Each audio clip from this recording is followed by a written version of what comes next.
subdivision, sometimes you can call the blackout. It means maybe you can put in your mind blackout is only by black, but it's not. So on a ship, the common is blackout on a ship is a common term which is used when the losses of power due to the failure of generators. But for on the land of the house, if you mean blackout, somebody say just only black by black, but it's not. This one is blackout is totally lost the power. Run out is the power was reduced. That's the short term for this. So why blackout happens? Generally, on most of the ship, we have 3 generators. One is main, one is standby, and one for the type of maintenance being carried out on it. Following could be reason of blackout happening. So, one is generator malfunction. If any type of problems occurs in machine like fuel failure, low oil pressure loss, it will stop. Although we have a power management system on ships, which facilitates starting of another generator who is on standby, time difference in taking load will cause the blackout. So number 2, overload in air circuit breaker. If sudden power is drawn from the generator like starting of heavy pumps, and if the power down exceeds the power given by the generator, a complete power loss will take place. So number 3, fire in electric panel, one of the most dangerous things to happen.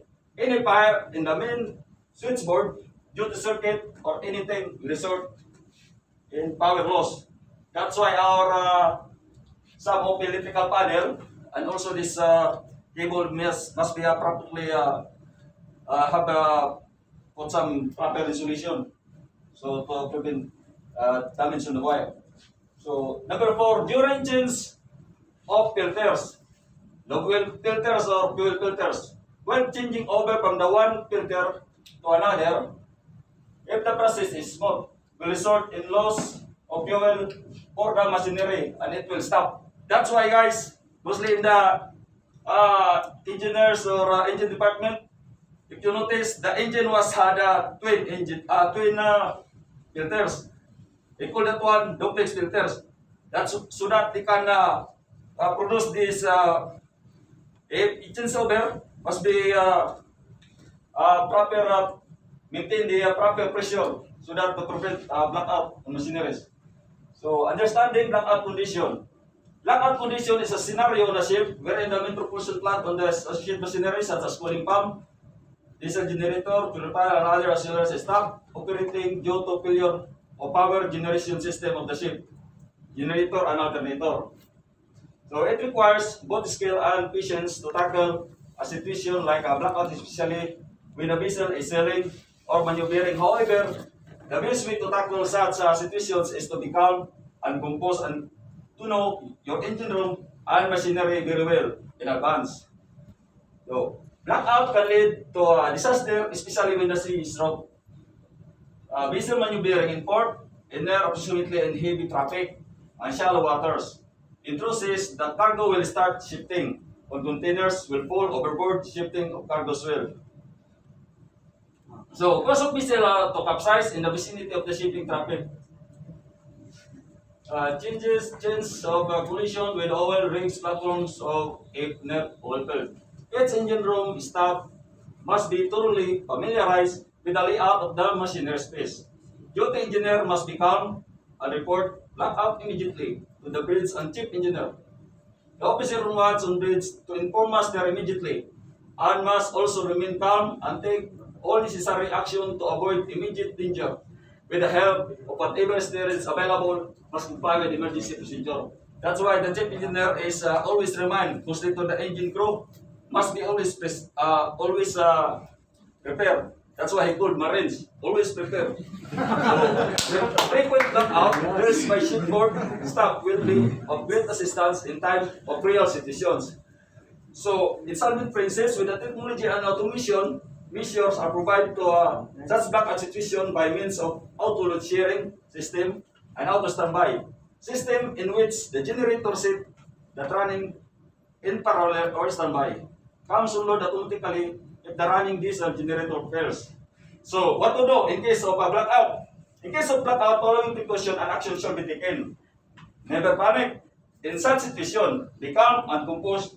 Emergency generator will restore the power in no time, within 30 seconds. But mostly, the generator, in case of blackout, the generator will be less than 3 seconds will be start, and less than 30 seconds will automatic connected.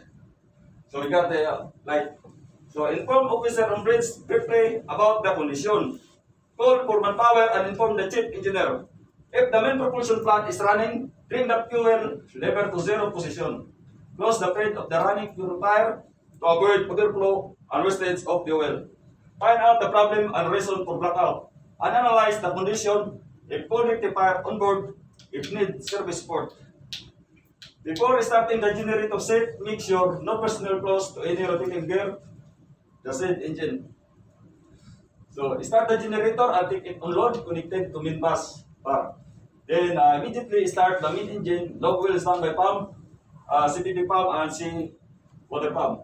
Preset breakers and start all the other required machinery and system. Preset breakers that are included in the preparation tripping sequence and essential machinery. So this is our blackout recovery procedure in Salted Princess. This is posted in only in mostly in this one is ECR. So this is the procedure. Okay. So guys, this is the video how the engine department perform this blackout.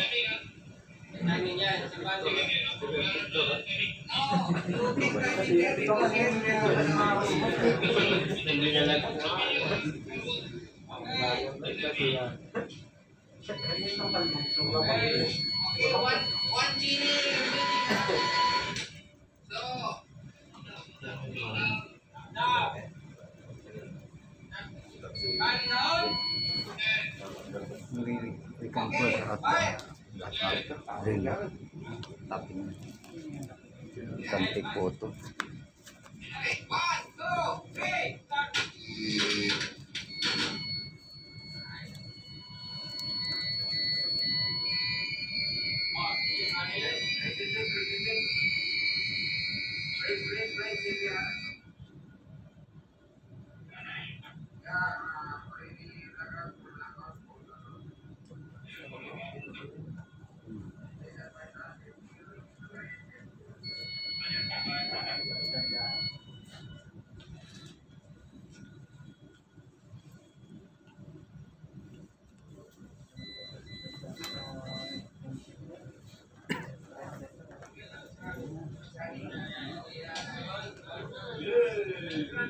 Yeah, I know you remember.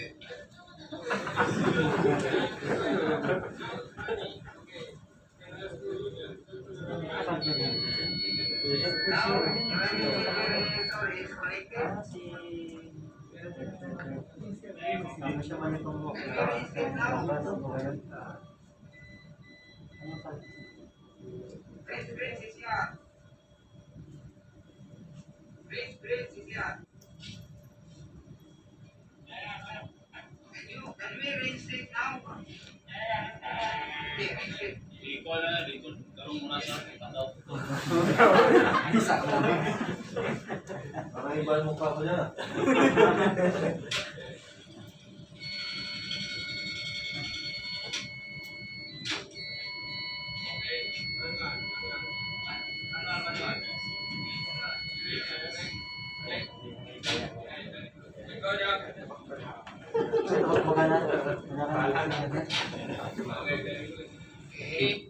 Okay, that's all guys. Alright, thank you for a very good presentation.